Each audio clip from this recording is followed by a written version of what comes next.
Yeah, Agent Hart here with a question for you. So just think about, ponder. Maybe you already have and maybe you already are. But are you still somebody who's in, the sort of one down position or the capital B role still in terms of your experience with somebody with BPD? Or are you somebody who's moving into the surviving BPD relationship breakup or surviving the NPD relationship breakup? Are you moving into being a survivor? And what's the difference? And, I'd be interested in your comments below if people want to comment. People are really quiet on this channel sometimes.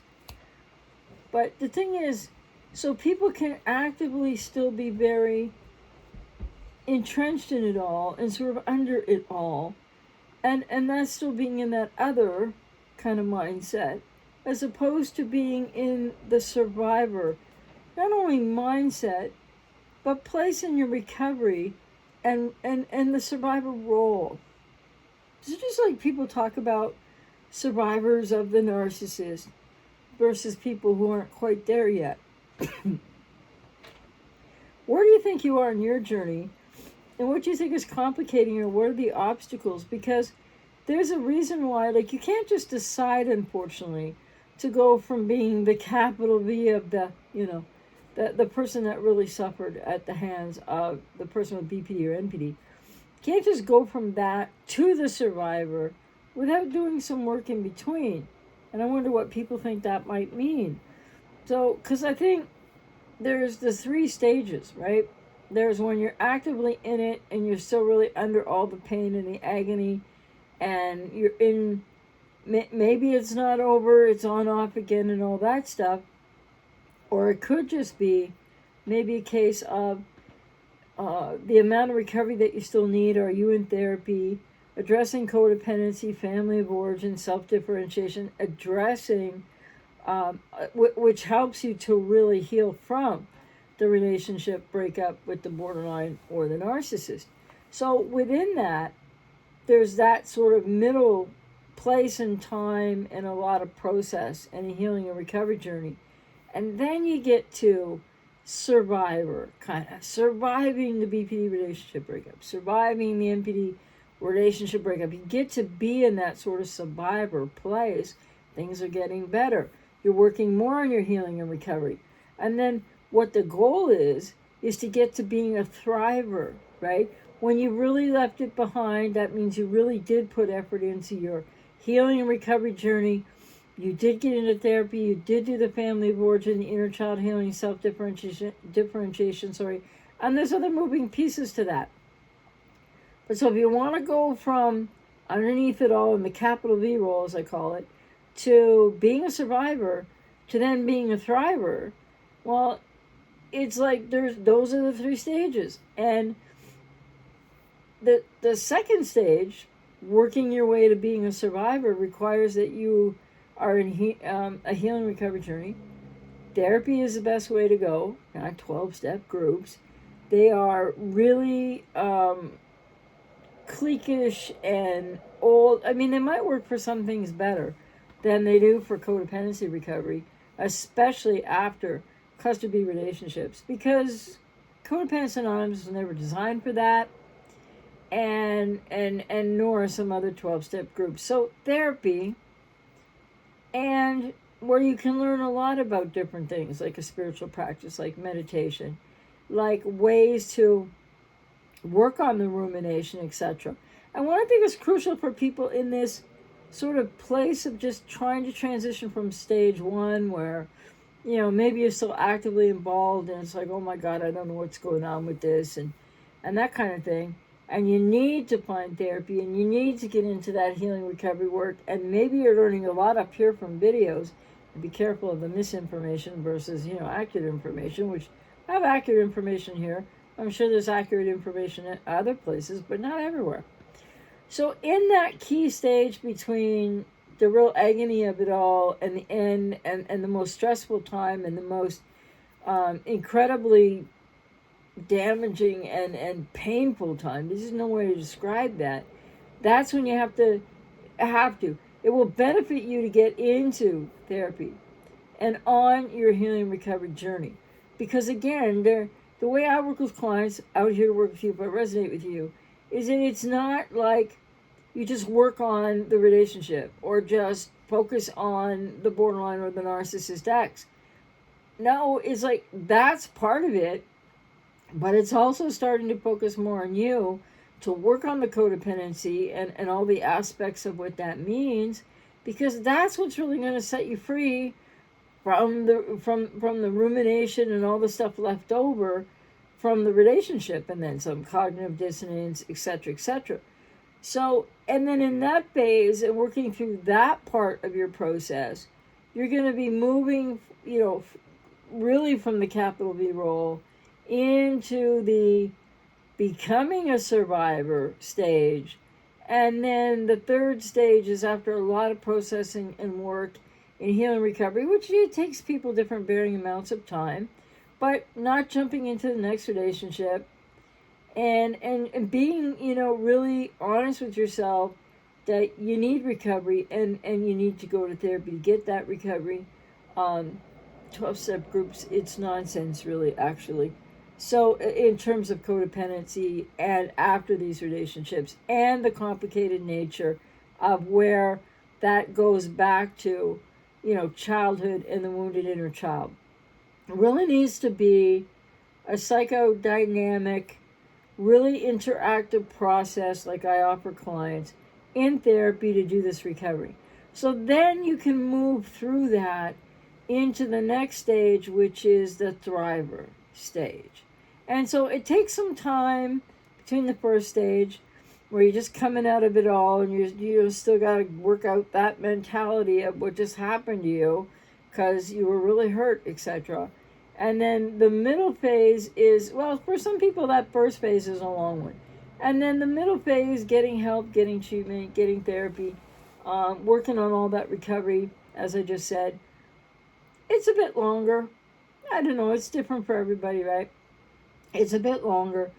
And then by the time you are in the thriver position beyond the other two stages, healing and recovery from the relationships and past and codependency, you really need to realize that you don't arrive at thriver until you've really done the work through, coming from the other mentality and being really hurt, wounded, all the beginning to after the breakup, to that middle place of being a survivor.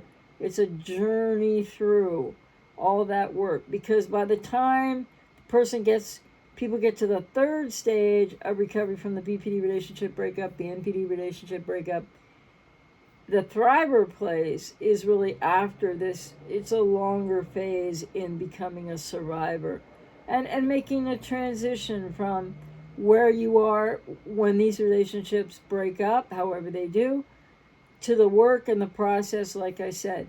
So it's kind of those three stages that people go through, and one of them is the really wounding one, right? And then there's moving into the healing and recovery work in therapy, and that's bringing you into getting your feet on the survivor territory of it all. And then the next stage is moving through that to get to being a thriver. And to do that, people have to be really honest with themselves. People have to really, it's really a challenge to stop focusing on the borderline or the narcissist and focus on yourself, because people with codependency have inherent obstacles to doing just that. So you go from the capital V of it all and the horrific and, it's all new and what do you do now, and maybe reverse Hoovers and Hoovers, into therapy, recovery for your codependency and from the relationship. That is a process that's longer, like I said, brings you into the survivor place after a time. And then when that process is completed and you've done all the work you really need to do in a really honest way, really not skipping anything and staying out of relationships in the meantime, breaking patterns and breaking that unhealthy bond and then some, then you move to the thriver. And that's when people are really ready to resume their lives in terms of, whether or not you want a relationship sooner or some people want to wait, some people aren't sure, some people don't really care at that point. They can take their own time with it. So, after the BPD relationship breakup, after the NPD relationship breakup, it's really important to know that there's a process. And I mean, the way I work with clients is one process, and everybody doesn't do it the same. But I do it in a really humanistic, egalitarian way. And it addresses at the same time you learning how to get into your own healing recovery from codependency and what's wounded you in childhood that created the codependency in a sort of same simultaneous process with recovering from the person with BPD or NPD, from that relationship. So, and sometimes it's a back and forth, and sometimes it's more about the borderline, the narcissist for a time, and then you work into doing your own healing recovery work. And then, but I find with a lot of clients, it's a little bit of mix and match because it's a good kind of rhythm and an excellent process I found with 30 years worth of working with clients. It's a good way to know, it's a good way for people. It's what people need is what I'm trying to say. Most clients, not all. Some come ready, like I've had it with cluster B. I've watched enough videos on borderlines or narcissists, and I want to help me now, and I want to get out of this pain. But not everybody comes specifically with that in mind, like when they come to be my clients to work with me. So I'm really open about, I meet each client where they are, and we take the process from there. I help, I do different things, of course, obviously, but I don't tell you what to do. I don't tell you how to do it or when to do it. But so, yeah, where are you on this journey? How do you look at it?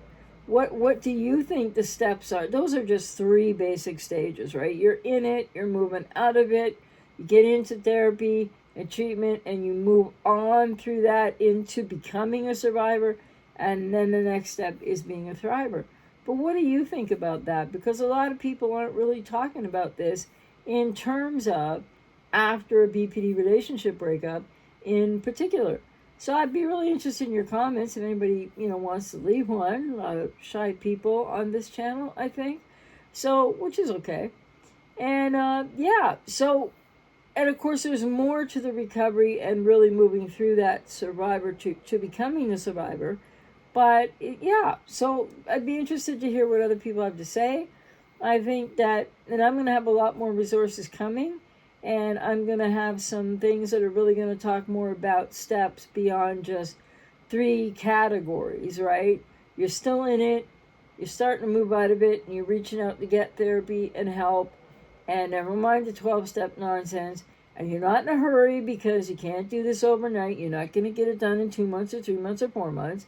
Doesn't have to take forever, and nobody does it that fast, especially codependency recovery. So anyway, those are just the 3 sort of like phases, right? But I'm going to have much more coming when I make up my mind when I'm doing it on the membership website, or if it's going to be a course or whatever. Much more coming on what's underneath those 3 phases and how do you really transition from one to the other, and what's some of that work that needs to be done within that process. So I hope that was helpful or gave you something to think about. Take care.